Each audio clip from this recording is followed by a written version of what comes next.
نیکوکار لوگوں سے اسی صورت میں محلق ہوں گا کہ میں اہل شر سے بہتر ہوں۔ عثمان کا حق جس طرح آج عائد ہوا ہے اسی طرح کل بھی واجب لازم تھا۔ وہ تمہارے ہی درمیان اور تم ہی لوگوں کے اندر تھے، مگر تم لوگوں نے ان کو بے یار و مددگار چھوڑ دیا، ان کی کوئی مدد نہ کی۔ اب یہ نیا انکشاف تم پر کب ہوا اور یہ جدید رائے تمہیں کب سجھائی دی؟ بی بی عائشہ نے زید بن سوہان کو لکھا کہ عائشہ بنت ابی بکر امیر المومنین اور حبیبہ رسول کی طرف سے ان کے خاص بیٹے ضبط زید بن سوہان کے نام۔ اما بعد میرا یہ خط پہنچتے ہی میری مدد کو روانہ ہو جاؤ، اگر مدد کو نہ ہو تو لوگوں کو علی کی نصرت سے باز رکھنا۔ زید بن سوہان نے جواب میں لکھا، زید بن سوہان کی طرف سے عائشہ بنت ابی بکر حبیبہ رسول خدا کے نام۔ اما بعد میں آپ کا خالص بیٹا ہوں، بشرطے کہ آپ اس امر سے کنارہ کشی کر کے اپنے گھر واپس چلی جائیں، ورنہ سب سے پہلا مخالف آپ کا میں ہی ہوں۔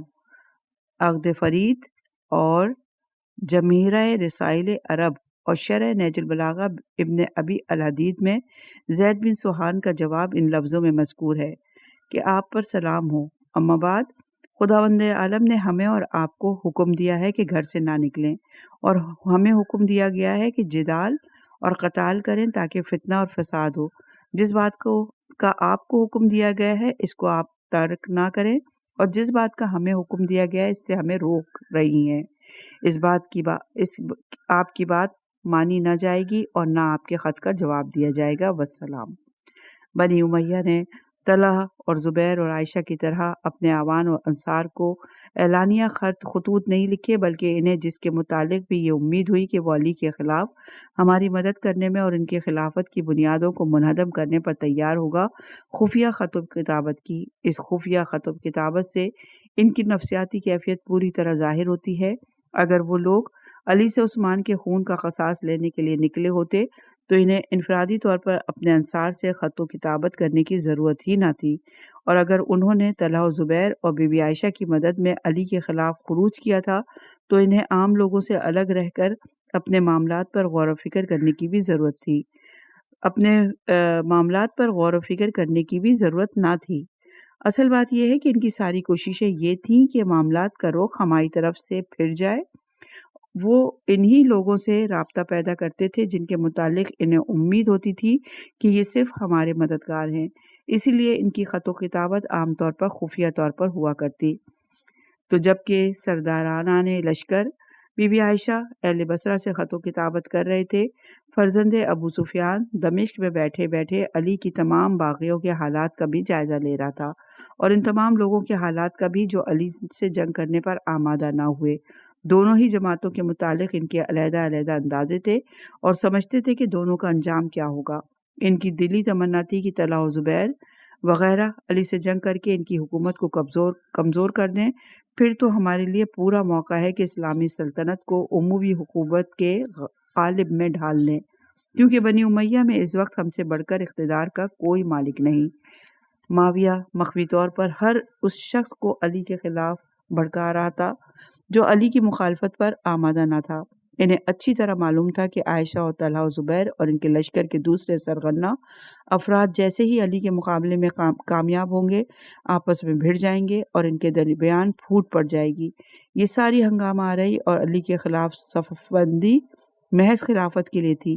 علی کے مغلوب ہونے کے بعد طلحہ و زبیر کا اسی خلافت کے لیے آپس میں ٹکرا جانا لازم تھا۔ ایسی صورت میں میدان بنی امیہ کے لیے خالی ہو جاتا، طلحہ و زبیر ایک دوسرے سے برسر پیکار ہوتے، اور بنی امیہ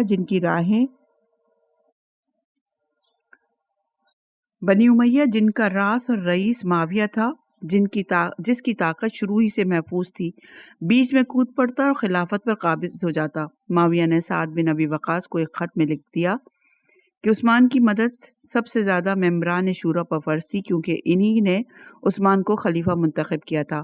طلحہ اور زبیر نے عثمان کے قصاص کا مطالبہ کر کے ان کی مدد کی۔ یہ دونوں شورا کے ممبر تھے جس طرح آپ تھے، اور اسلام میں جو اہمیت آپ کو حاصل ہے وہی ان کو بھی حاصل ہے۔ ام المومنین عائشہ بھی عثمان کی مدد پر کمر بستہ ہوئیں، لہٰذا آپ اس چیز کو ناپسند نہ کیجیے جسے ان لوگوں نے پسند کیا ہے، اور اس چیز کو نہ ٹھکرائیے جس چیز کو ان لوگوں نے قبول کر لیا ہے۔ ذرا غور فرمائیے اس مکر و فریب پر۔ ساتھ جو ممبران شورا میں سے ایک ممبر تھا، اور حضرت عمر نے انہیں من جملہ دیگر تمام امیدواران خلافت کا ایک امیدوار قرار دیا تھا۔ ان کے جذبات میں ہیجان پیدا کر کے کس طرح انہیں بہکانے کی کوشش کی گئی ہے، پھر یہ بھی دیکھیے کہ کتنی خوبصورتی سے اپنی دلی مدعا کو مخفی رکھ کر انہیں علی کے مقابل کھڑا کرنے میں آمادہ کیا ہے۔ یہ دوسری بات کہ سعد بن وقاص سے یہ چال بازی، یہ مکر و فریب مخفی نہ رہ سکا۔ وہ ان کے بچھائے ہوئے جال میں گرفتار نہ ہوا، اور معاویہ نے جس مقصد سے خط بھیجا تھا فوراً ہی تاڑ گیا۔ سعد بن ابی وقاص بھی آخر قریشی سے تھا۔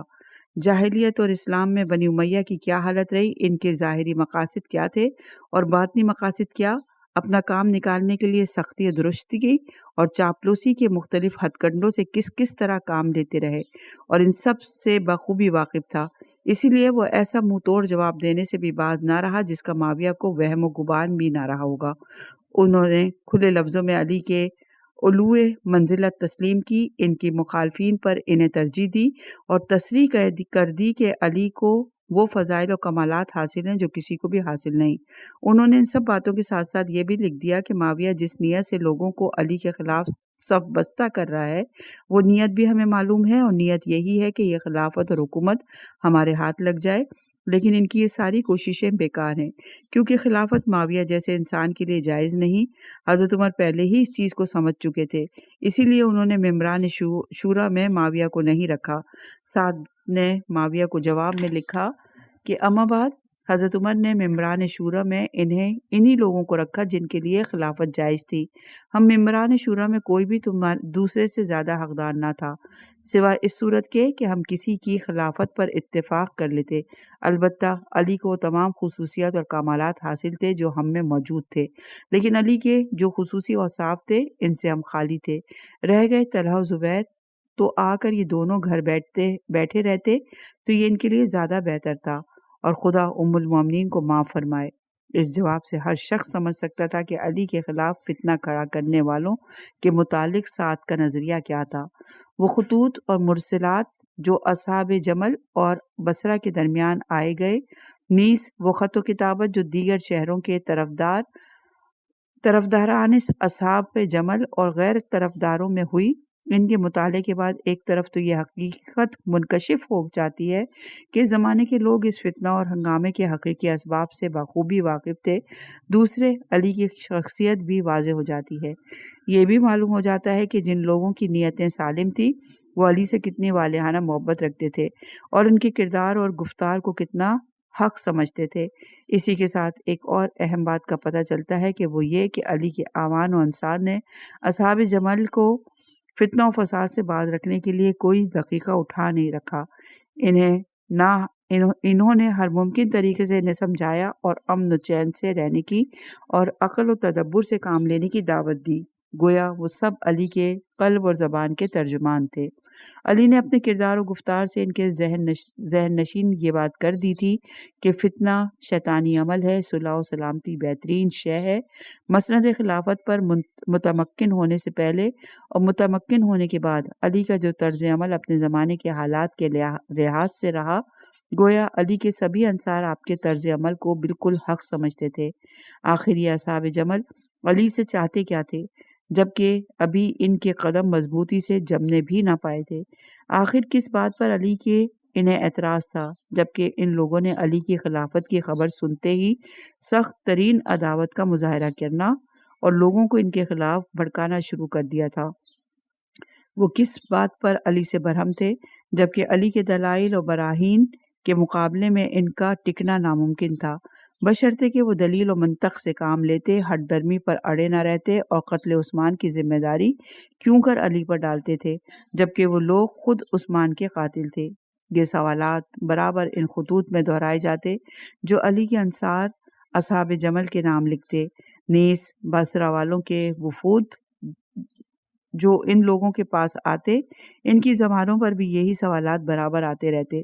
چنانچہ عائشہ کا لشکر ابھی بصرہ کے جوار میں پہنچا بھی نہ تھا، اور ان کے اور طلحہ و زبیر کے خطوط بصرہ والوں کے نام ابھی راستے ہی میں تھے کہ عثمان بن حنیف عامل بصرہ نے ابھی الاسود جو کہ ولی اور عمران بن حسین کو عائشہ کے پاس روانہ کیا کہ جا کر معلوم کرو کہ انہوں نے علی کے خلاف کیوں خروج کیا ہے، اور انہیں رائے دو کہ آپ جس مقصد سے گھر سے نکلی ہیں اس سے باز آئیے۔ پھر انہوں نے طلحہ اور زبیر کے پاس بھی دوسرے وفود بھیجے، مگر ان حضرات نے وہی جواب دیا جو پہلے کہتے آئے تھے، اور بصرے میں زبردستی داخل ہونے پر تل گئے۔ عثمان بن حنیف کو جب یہ بات کسی طرح منظور نہیں ہو سکتی تھی، انہوں نے لوگوں کو اکٹھا کر کے ہتھیاروں سے لیس کیا اور انہیں لے کر مکہ محلہ مربد کی طرف چل کھڑے ہوئے، جہاں عائشہ کا لشکر پڑاؤ ڈالے ہوا تھا۔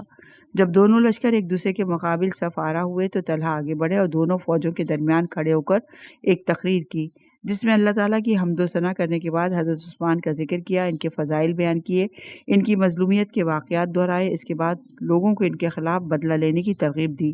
طلحہ کے بعد زبیر کھڑے ہوئے، انہوں نے بھی اسی قسم کی تقریر کی۔ جب یہ دونوں تقریریں کر چکے تو دائیں طرف سے ان کے ساتھیوں نے پکار کر کہا، جو کچھ آپ نے کہا بالکل درست اور سچ کہا، لیکن بائیں طرف سے عثمان بن حنیف کے ساتھیوں نے آواز دی کہ جو کچھ کہا بالکل غلط کہا، آپ لوگوں نے پہلے علی کی بیعت کی، پھر اس کو توڑ کر ان کے خلاف محاذ قائم کر لیا۔ اس طرح ایک ہنگامہ برپا ہو گیا اور ہر طرف سے شور و غل مچنے لگا۔ آخر بی بی عائشہ کھڑی ہوئیں اور آپ نے تقریر کرتے ہوئے کہا، لوگ عثمان پر اعتراض اور ان کے عہدیداروں کی برائیاں کرتے تھے، وہ مدینے میں آ کر ہم سے صلح مشورے کرتے تھے۔ عثمان کی نسبت جب ہم ان لوگوں کی شکایتوں پر غور کرتے تو انہیں بے گناہ، پرہیزگار، راست گفتار اور ان کا ہنگامہ برپا کرنے والوں کو گناہگار، غدار اور دروغ گو پاتے تھے۔ ان کے دل میں جو کچھ تھا اور زبان پر کچھ اور۔ جب ان کی تعداد بڑھ گئی تو بے قصور اور بلا سبب عثمان کے گھر میں گھس گئے، اور جس خون کا بہانا ناجائز تھا اس کو بہایا، جس مال کا لینا درست نہ تھا اس کو لوٹا، اور جس سرزمین کا احترام ان پر فرض تھا اس کی بے حرمتی کی۔ بصرہ والوں نے ناگواری ظاہر کر کے اور چیخ پکار مچا کر بی بی عائشہ کی بات کاٹ دی۔ اس پر بی بی عائشہ چیخ کر بولی، لوگوں خاموش رہو۔ مجمع خاموش ہو گیا۔ انہوں نے پھر تقریر جاری کرتے ہوئے کہا، بتحقیق امیر المومنین عثمان نے تغیر و تبدل کیا، پھر وہ برابر اپنی خطاؤں کو توبہ سے دھوتے رہے، یہاں تک کہ وہ بحالت توبہ مظلوم قتل ہوئے، اس طرح ذبح کیے گئے جس طرح اونٹ ذبح کیا جاتا ہے۔ دیکھو، قریش نے اپنے تیر نشانوں پر چلائے اور اپنے ہی ہاتھوں سے اپنے منہ زخمی کر لیے۔ عثمان کو قتل کرنے سے انہیں کوئی فائدہ نہیں پہنچا، اور نہ عثمان کے قتل کرنے پہ وہ جلوہ اعتدال پر گامزن ہوئے۔ خدا کی قسم انہیں سخت اور ہولناک بلاؤں کا سامنا کرنا ہوگا، ایسی بلائیں جو سوتوں کو بیدار کر دیں گی اور بیٹھے ہوئوں کو کھڑا کر دیں گی، اور ان پر ایسی قوم مسلط ہو جائے گی جو ان پر رحم نہ کھائے گی اور انہیں سخت ترین عذاب میں مبتلا کرے گی۔ دیکھو، عثمان مظلوم قتل ہوئے، ان کے قاتلوں کو ڈھونڈو اور جب ان پر قابو پا لو تو انہیں قتل کر ڈالو۔ پھر خلافت کے معاملے کو شورا علی پر رکھو۔ شورا کے ممبران وہ ہیں جنہیں امیر المومنین عمر ابن خطاب مقرر کر کے گئے ہیں، اور ان پر وہ شخص داخل نہ ہو جو قتل عثمان میں شریک رہا ہو۔ اسی تقریر میں انہوں نے یہ بھی کہا کہ تم لوگوں نے علی ابن ابی طالب کی بیعت کر لی، جماعت سے مشورہ کیے بغیر، زور زبردستی سے اور غصبی طور پر۔ اس طرح بی بی عائشہ عوام الناس کو علی کے قتل پر ابھارنے لگیں۔ ان کا کہنا تھا کہ لوگوں نے علی کی جو بیعت جماعت کے مشورے کے بغیر کی، وہ زور و زبردستی اور غصبی بیعت تھی۔ علی قتل عثمان میں شریک تھے، لہٰذا ان کو قتل کرنا ضروری ہے، اور چونکہ وہ قتل عثمان میں شریک تھے لہٰذا خلافت کے مسئلے کو ازسر نو طے کرنے کے لیے حضرت عمر کے منتخب کردہ ممبران شورا کی جو کمیٹی بیٹھے گی، اس میں علی شریک نہیں کیے جائیں گے۔ بی بی عائشہ کی اس تقریر نے بہت سے سامعین کو دہشت میں ڈال دیا۔ بہت سے لوگوں نے چپتے ہوئے سوالات ان سے کیے۔ انہی سوالات کرنے والوں میں آصف بن قیس، جاریہ بن قدامہ سعدی تھے۔ جاریہ نے بی بی عائشہ کی تقریر ختم ہونے پر ان سے خطاب کر کے کہا، ام المومنین، خدا کی قسم عثمان کا قتل کیے جانا اتنا اہمیت نہیں رکھتا جتنا یہ امر ہولناک ہے کہ آپ جیسی شخصیت مسلمانوں سے لڑنے کے لیے گھر سے نکلیں۔ آپ نے اس پردے کو جو خدا تعالیٰ نے آپ کے لیے بنایا تھا چاک کر دیا اور اس حرمت کو جو خدا نے آپ کے لیے مقرر کی تھی توڑ دی۔ آپ یہ سوچئے کہ جو شخص آپ سے لڑنے کا ارادہ کرے گا وہ ضرور آپ کو قتل کرنے کا ارادہ کرے گا۔ آپ ان باتوں پر غور کیجئے کہ اگر آپ اپنی مرضی سے اس لشکر کے ساتھ آئی ہیں تو آپ کے لیے بہتر ہے کہ واپس مدینہ تشریف لے جائیں، اور اگر ان لوگوں نے جبر کر کے آپ کو اپنے ساتھ ملایا ہے تو اس کے خلاف آپ لوگوں سے مدد طلب کیجئے، میں آپ کا ساتھ رہوں گا۔ اسی طرح اور بہت سے لوگوں نے طلحہ و زبیر پر سوالات کی بھرمار کی۔ ان لوگوں کو جواب دیتے نہ بن پڑا۔ بڑی دیر تک بحثہ بحثی ہوتی رہی جس کا اور تو کوئی نتیجہ نہ نکلا سوائے اس کے کہ طلحہ و زبیر اور عائشہ غیظ و غضب میں آپے سے باہر ہو گئے، جنگ و جدال پر پہلے سے زیادہ اڑ گئے۔ اس لشکر کی قائد خود بی بی عائشہ تھیں، چونکہ وہ اونٹ پر بیٹھی فوج کی کمان کر رہی تھی، اس لیے اس جنگ کا نام جنگ جمل رکھا گیا۔ بی بی عائشہ ہی کی طرف سے فرامین جاری ہوتے اور وہی دوسرے درجے کے سپہ سالاروں کا تقرر کرتی تھیں اور خطوط لکھ لکھ کر اپنے نام سے ان کے پاس روانہ کرتی، جن کے متعلق انہیں امید ہوتی کہ وہ علی کے مقابلے میں ہمارا ساتھ دیں گے۔ جیسا کہ ہم بیان کر چکے کہ جناب عائشہ کے خطوط اس مضمون کے ہوا کرتے تھے کہ عائشہ دختر ابی بکر ام المومنین حبیبہ رسول اللہ کی طرف سے ان کے فلاں خالص بیٹے کے نام خط، اما بعد، جب تم کو میرا یہ خط ملے تو میری مدد کو چل کھڑے ہو اور آ کر میری مدد کرو، اور اگر تم میری مدد کو نہ آ سکو تو تم کم سے کم اتنا کرو کہ لوگوں کو علی کے ساتھ دینے سے روکو۔ بہت سے لوگوں نے ان کی دعوت پر لبیک کہا اور بہت سے لوگوں نے لبیک کہنے اور ان کی بات ماننے سے انکار کر دیا۔ یہ عنوان اپنے اختتام پر پہنچا۔ انشاءاللہ کے نئے عنوان کے ساتھ اگلی ریکارڈنگ میں حاضر ہوں۔